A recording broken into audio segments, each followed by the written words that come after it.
ویسه اکثر یوسفول کیږي چې دا ما وا ویله جوړه کړې ده توسه بیا هم د وزیرستان په نوم ویله جوړه کړې ده توسه د میر د وطن حالات او سپیشل د جنوبي وزیرستان او سره نور قبایل په دا غونډه سره سپیشل تکلیف یا چې څه حالات تو غونډه نه واقف یستای چې د میر خلک په دغه ډېر جو تای قرباني وکړه او د خپل علاقې نه راووتل په خپل علاقه شه د دغه د چار په یو افزا باندې حق کېدله دا چې سکول نه و کریا نه و ګیس نه و بجلی نه و د چار چلېدله دا خال چې کله شهر نه ته راووتل د میر معززین او افسرون دا ټوټل کښېنوستل ساري جوړ کړه چې بای وڅه کې میر د خبره لہذا فیصله په دا وشوه چې په تعلیم نه سوا میر د کوم ته هېڅ نشي ورکولی د تعلیم ایفرټ راوند شو نن یې لاسام ټیلنټ ایوارډ پروګرام دی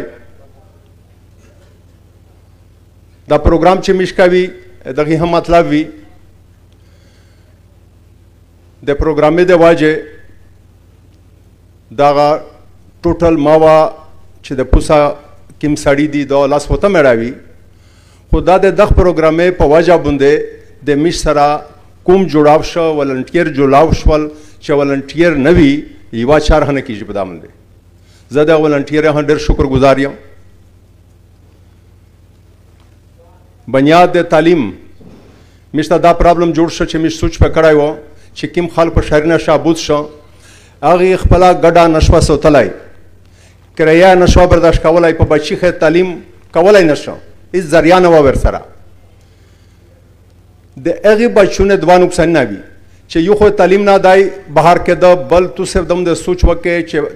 چې 8 10 سال 12 سال ژوندکای څه شعور لري د هغه نه څه شی جوړېږي آیا ګوښی نقصان و والد یې څه دی ډرایور دی چوکیدور دی یا وړیکې کوکادو یا څه دي خپله بچونه تاویرلیاه نه وي امیج مقصد دا و چې دا پیغام د اویرنس خپل کوم تاویر کی نو پغمت شه ویس د کراچۍ نه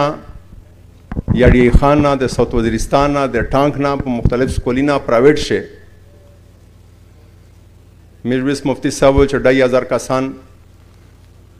تا اسکالرشپ ملاب شوی دی د میټرک نه وتلی دي ویس حاضر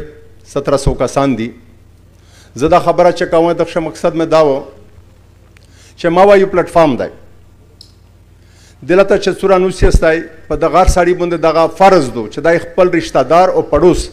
خیال وکړو په هره طریقه توسې کا 15 کسان 10 کسان 20 کسان په څه طریقه هی فوټ کولای شستی امیش کوم په دغه پاکستان شه پلاو دی او دغه سه نور قبایل هم دي ټوټل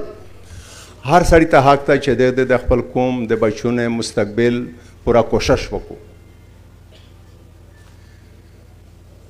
میش سره چې په دغه څوک رابطه کوي خپل نشي کولای د ماوا پلیټفارم یوز کوي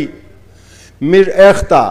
لکه ټانک شه 200 بچون دي میجو ور په ذمہ کولای شي میجو نور 200 بیا پیدا کی میش ته ډېر ضرورت دی او میجو په درا بیا سمبلول مشکل شي سړی ته ډی خان ور په ذمہ کی زه یو مثال درکوم سلطان محمود صاحب راغلی د کراچۍ نه میجو باندې کرونا روغلا د اخ په واجه میجو سامان تقسیمو په خلک پسې امیر هیډ آفس په سرابور دی سرابور نه سلطان قائد آباد تقریبا 25-30 کیلومتر دی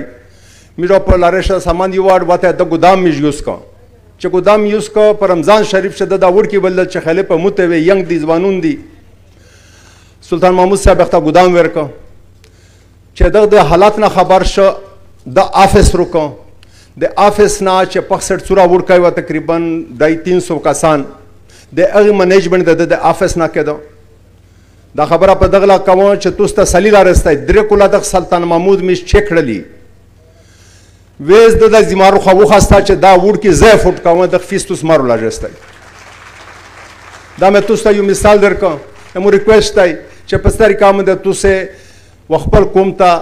شګړه را سوالای شستای دا په میشتوس باندې فرض دو کا څوک لا یعنی فارغ نه وي نو ما پلیټفارم اخته حاضر دی زه نه غونډه ملمانه ډېر شکر گزار یم سپیشل د مهمان خصوصي صاحب او ډېره شکریا ډېره مهرباني السلام علیکم